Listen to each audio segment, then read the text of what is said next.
4 قسم کے عیوب ایسے ہیں جس کے ذریعے قربانی نہیں ہوتی. اربع لا تجزی، باقاعدہ حدیث واضح ہے کہ اگر وہ 4 چیزیں پائی جائیں گی تو قربانی ہوتی ہی نہیں ہے، اور وہ بہت اہم ہے جاننا ہم سب کے لیے. فرمایا آپ صلی اللہ علیہ وسلم نے کہ ایسا لنگڑا پن اس جانور کے اندر ہو، ایسا لنگڑا پن اس جانور کے اندر ہو کہ جس کی وجہ سے وہ لنگڑا کے چل رہا ہو، واضح طور پہ لنگڑا جانور. ایک ہے کہ کبھی بھی انسان ہی کبھی اٹھتا ہے تو وہ جو ہے ہلکا سا ذرا تکلیف اس کو پاؤں میں ہو رہی ہو تو وہ لنگڑا کے چلنا شروع کر دیتا ہے. یہ مراد نہیں ہے کہ جانور کبھی بھی ہلکا سا لڑکھڑا گیا تو آپ بولے یہ جانور گیا، تو بلکہ وہ باقاعدہ لنگڑا جانور ہو کہ دیکھ کے لگے بھائی یہ تو لنگڑا جانور ہے، واضح طور پہ. حدیث الفاظ ہے کہ بین، واضح طور پر ہو.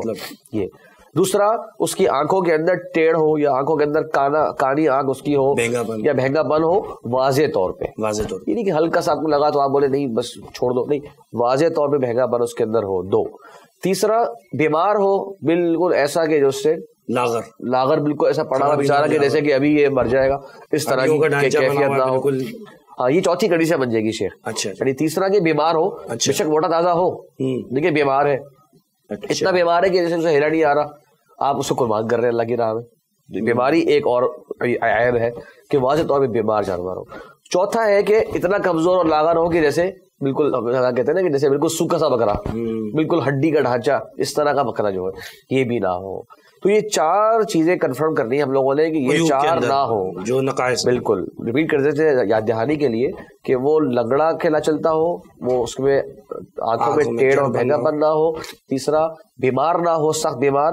اور چوتھا یہ کہ انتہائی کمزور نہ ہو. کچھ ایسے عیوب ہیں شیخ جس کے بارے میں علماء نے کہا ہے کہ وہ مکروہ ہے لیکن حرام تک نہیں پہنچتے. مثال کے طور پہ کہ اس کی آنکھ کے اندر کوئی نشان بنا ہوا ہو، ٹھیک ہے، اس کے کان پہ ہلکا سا نشان ہو. ہمارے یہاں لوگ بڑے اس بارے میں حساس ہوتے ہیں، تصویریں بھیجتے ہیں اکثر کان پہ ہلکا سا کٹ پڑا ہوا ہے نا، وہ کہتے ہیں جی قربانی نہیں ہوتی. جبکہ ہم وہ دیکھتے ہیں کہ سعودیہ ہو گیا دیگر مقاموں اور ٹیگ ہی کان پہ لگایا جاتا ہے.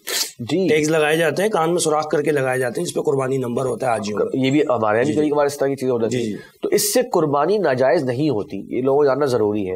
ہاں، بہتر ہے کہ جتنا وہ عیب سے پاک ہوگا اتنا ہی وہ اچھا جانور ہوگا، خوبصورت ہوگا. جتنا یعنی ایک کٹ بھی نہ ہوگا تو بہت ہی اچھی بات ہے. لیکن اگر اتنا ہلکا سا معمولی سا کٹ اس کے کان پر پڑا ہوا ہے تو بھائی اس سے اس کی قربانی ناجائز نہیں ہو جاتی، یہ صرف اس سے مکروہ ہے. ہاں، علماء کرام کہتے ہیں کہ اگر آدھے سے زیادہ کان کٹا ہوا ہے یہ پورا کان ہی ہے یا آدھے سے زیادہ سینگ کٹا ہوا ہے اس کا، تب جو ہے وہ ایک واقعی مؤثر عیب ہے. لیکن تھوڑا سا سینگ کے اوپر کٹ پڑ گیا، تھوڑا سا اوپر سے سینگ جو ہے وہ ٹیڑھا اس میں آ گیا. آج کل خوبصورتی کے لیے نا سینگوں کو بنایا بھی جاتا ہے، یہ ایک الگ مسئلہ ہے ہمارے یہاں تو بکرے کو خوبصورت کرنے کے لیے اس کے سینگ چھلے جاتے ہیں، سینگ بنائے بھی جاتے ہیں. ان کو بتانا چاہیے ایسا نہیں کرنا چاہیے کیونکہ وہ کم از کم مکروہی کنڈیشن تو بن جائے گی. آپ اگر آدھے سے زیادہ اگر آپ نے سینگ بنا دیے، کاٹ دیے، تو وہ تو پھر بہت سے علماء کی نظر میں باقاعدہ ناجائز بھی ہو جائے گا. آدھے سے زیادہ اگر آپ نے کاٹ دی، لیکن اگر آپ نے آدھے سے کم بھی کاٹے ہیں تو سینگوں کو بہرحال نہیں کاٹنا چاہیے جیسے زینت کے لیے کاٹ رہے ہو، کیونکہ کم از کم اس کو مکروہ تو کر رہے ہیں. اللہ کہ وہ سینگ خود جانور کو کچھ کرو ہو جاتے ہیں، آنکھ میں آ رہتے ہیں تو وہ اتنا اپنے مزاج کے حساب سے، اپنی طبیعت کے حساب سے. تو یہ کچھ مخصوص قسم کی جو ہے شرائط ہے